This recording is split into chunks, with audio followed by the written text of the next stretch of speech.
A warm welcome to all our viewers to our series Natural Medicine.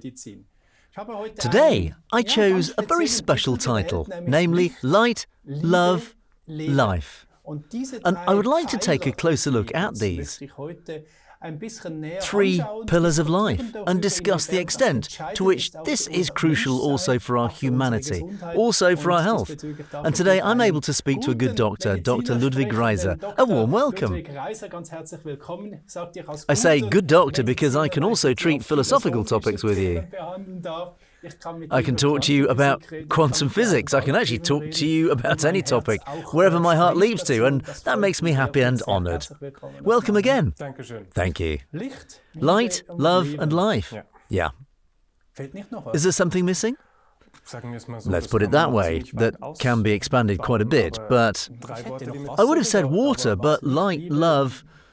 But let's go into these three first. First into the light. You once told me on another episode that you think that light is stored in water. Yeah. Light is a component of all matter, because light is that from which everything is ultimately built. So all matter, everything that exists, is ultimately made up of light. So we have light everywhere. And the light is absolutely crucial for our body in the form of biophotons. That means our entire cell biology, our entire cell physiology only functions with the exchange of light. And for me, light is a great marker of health. I'd like to put it this way, because the more light that's in a cell, the more love is in a cell, the more vital and the healthier it is ultimately. Now, the question is, how are light and love actually related? It gets a little bit more philosophical, but I'd really like to explain that a little more precisely, because that's a very, very important point in terms of thinking. Maybe just briefly about that there is light in everything. An example just came to my mind that we really all understand. I once had Erwin Thoma here. He's doing the Moonwood construction, and he just asked me, Alexander, where do you think the wood in the tree comes from? Then I thought to myself, from the ground, doesn't it? Only 3%. And the rest, all the rest of this great tree comes from the light. From the light and the air, yeah. It's unbelievable, you know. So the tree creates matter out of light. Incredible. Unbelievable. And now you're here, and now we're talking about light again. You just have to say that the light has many, many more functions than we actually think. And I can also say, with my naivety, I always believed that I knew everything. There's light, so that's bright, that's light. Far from it. There is no life without light. There is no life at all. There's nothing without light. So you don't just have to limit that to life. There's nothing without light. And then in the past, in the hospitals, they always put the patients in the light, out into nature, soaking up the sunlight. Yeah, that used to be a very important part of medicine, and it still is partly today. There are really good light therapy device manufacturers such as Relux in Vienna, for example. Do you mean Repulse? And Repulse, yes, who work with this cold red light. Yeah, exactly. They are simply brilliant, but then we're on another topic again, because that's where light and inflammation, so physical regulation, come together. Wait again, very briefly. Is that the explanatory model, why these light therapy devices from the Austrian company work? Because they actually copy nature a bit. Light is put in where it's missing, so where there's a problem, and because of that, a miracle of nature can happen selectively. Yeah, you can call it a miracle of nature, that's right. It's a clean-up action that basically arises from this, with an emphasis on inflammatory metabolism, yeah. Well, I haven't understood it until today. How can a red light do this suddenly? It's all well documented scientifically in academic medicine. The University of Vienna did really great research there. And you know what? I just found out. The Austrian health insurances pay the purchase of such a light device for every Austrian from now on.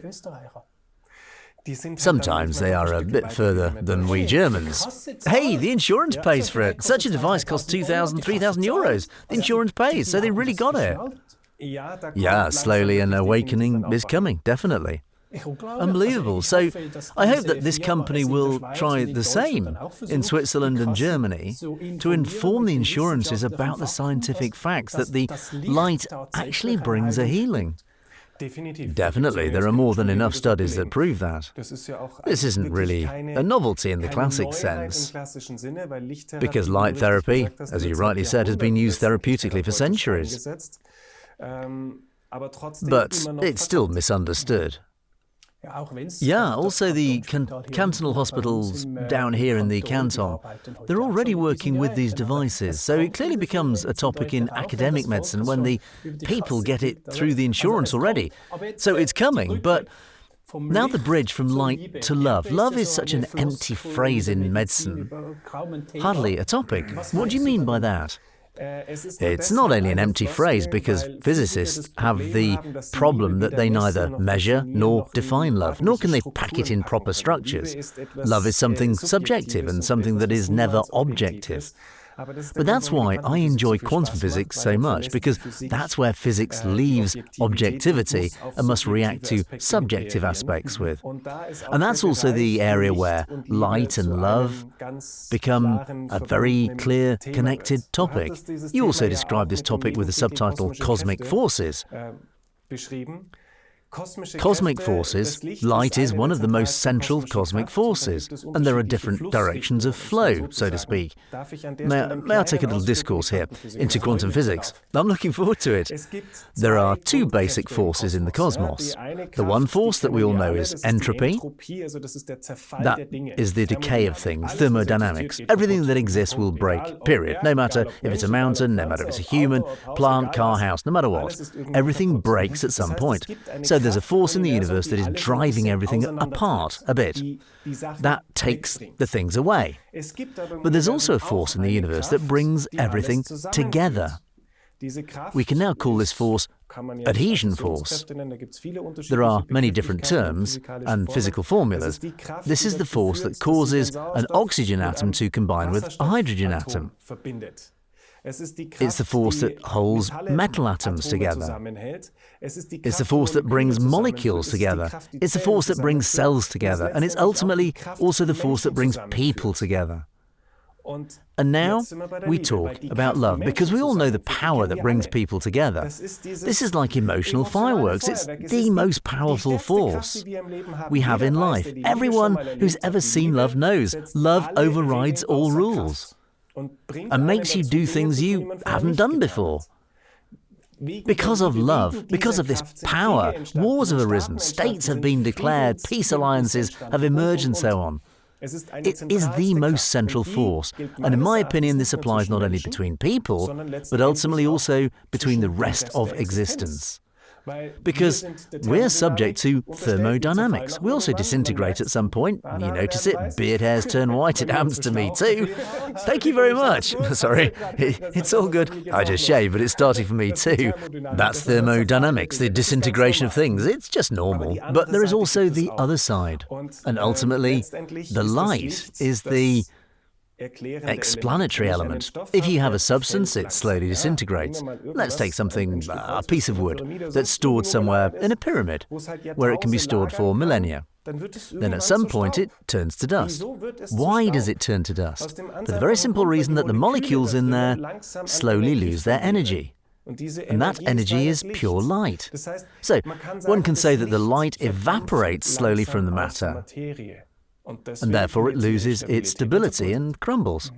In the end, it's that simple. Simply because it's logical. And the reverse is that if I put some light in it, I'll bring it together. Then I unite it. Then I strengthen it. And then life arises.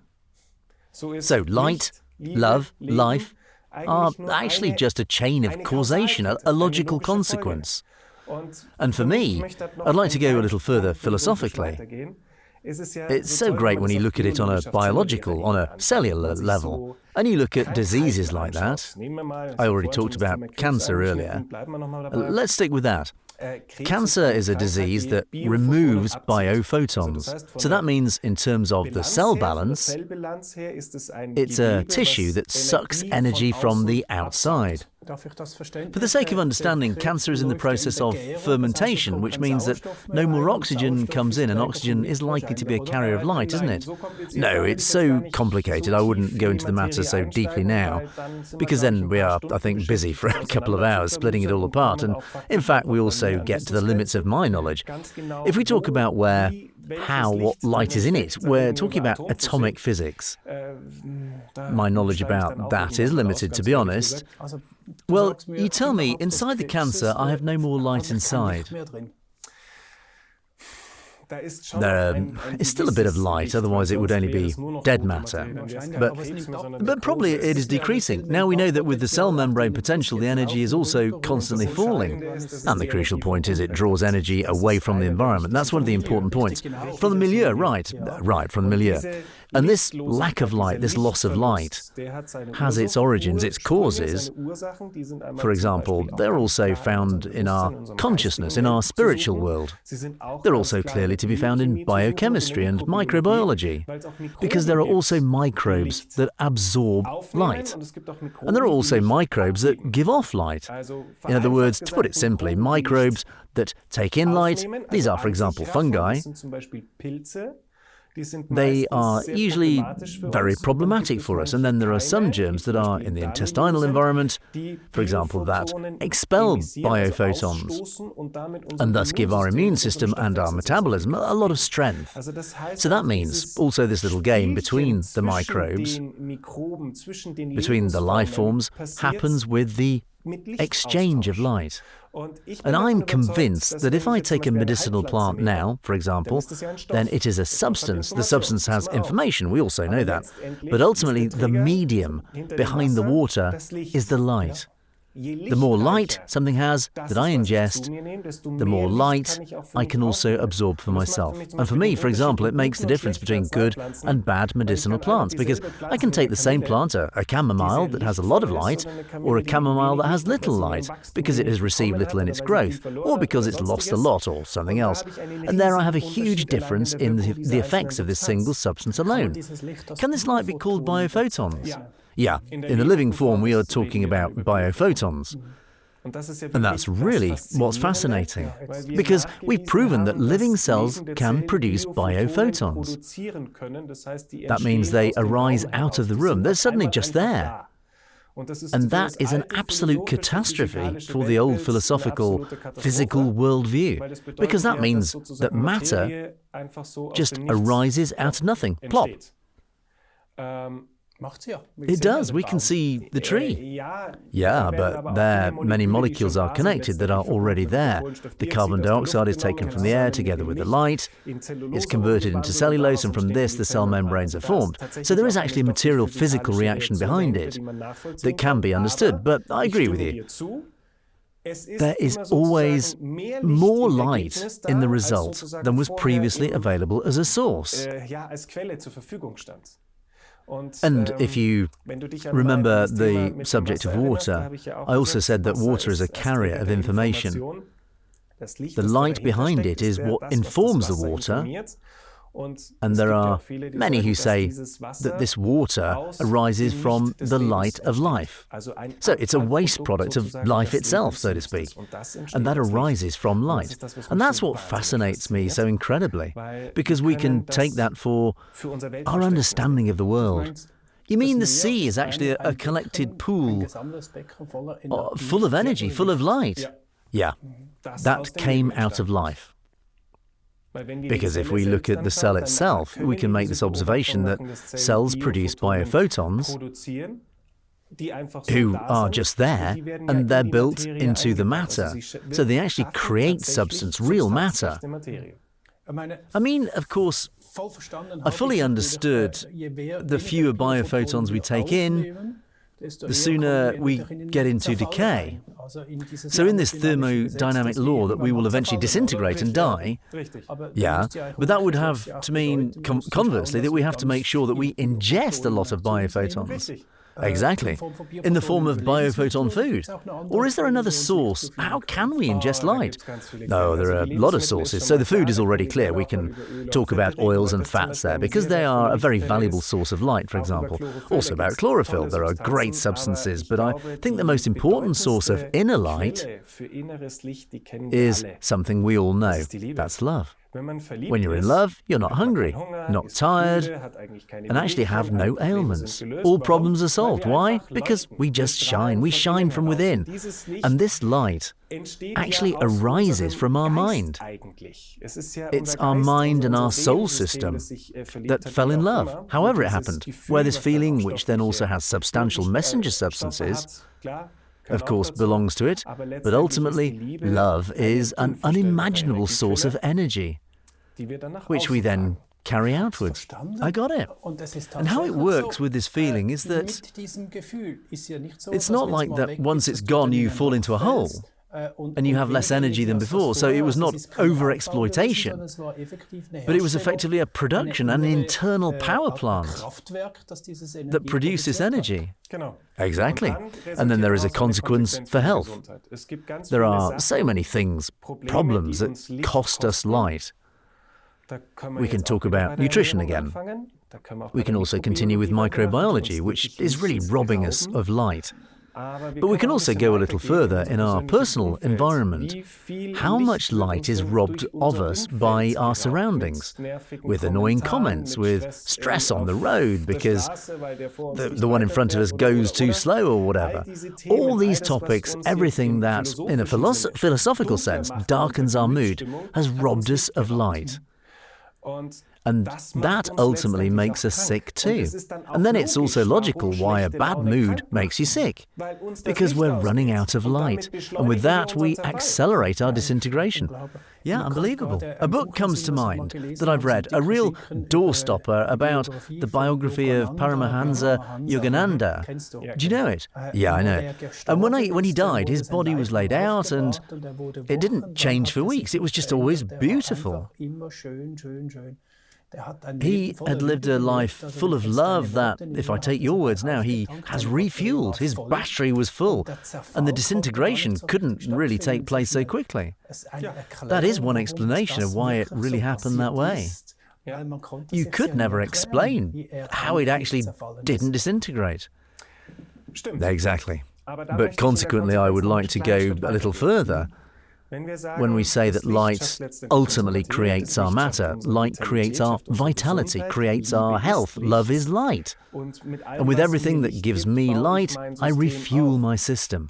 Then I'd like to take this thought as a socially critical aspect. How are we in our society? Are we generous with giving our light to others? Is it stolen from us? Where do we lose our light? Everyone can think for themselves. I don't want to slip into politics, but there are definitely similar behavior patterns between microbes and body and disease and body, as well as between society or politics and people who behave according to the same principles. And in the end, it's always just a taking and giving of light or energy. Giving light and energy is love. Taking light and energy is, of course, the opposite of love. And then you can take a look at which systems work with what. And the more you surround yourself with what gives you light, the healthier my system becomes. This also applies to my personal environment. You know this term, energy thief. Yeah, I call them vampires, the energy vampires. What do they take from us in the end? Biophotons. And the question is whether you need that in your life. The interesting thing is when changes take place there. So when you resort your environment a bit, for example, the inner environment changes. And people change too. So it's always such a wonderful interplay, and that is so fascinating for me because light is represented in frequencies, is represented in vibrations. Vibrations work with resonances. So that means if I go into resonance with another person, what is actually going into resonance here? It's our light fields that are in resonance. So you can also call it aura, spiritually. It's our energy field that surrounds us. What is it? It's light. And when these light fields fit fit together, I have a resonance with the person, and if they don't fit together, I have no resonance with that person. So the subject of light is absolutely essential for our understanding of the world and of life. And I think it's worthwhile for everyone to look a little deeper and think about where the light in the form of love is actually in our life and how we deal with it ourselves.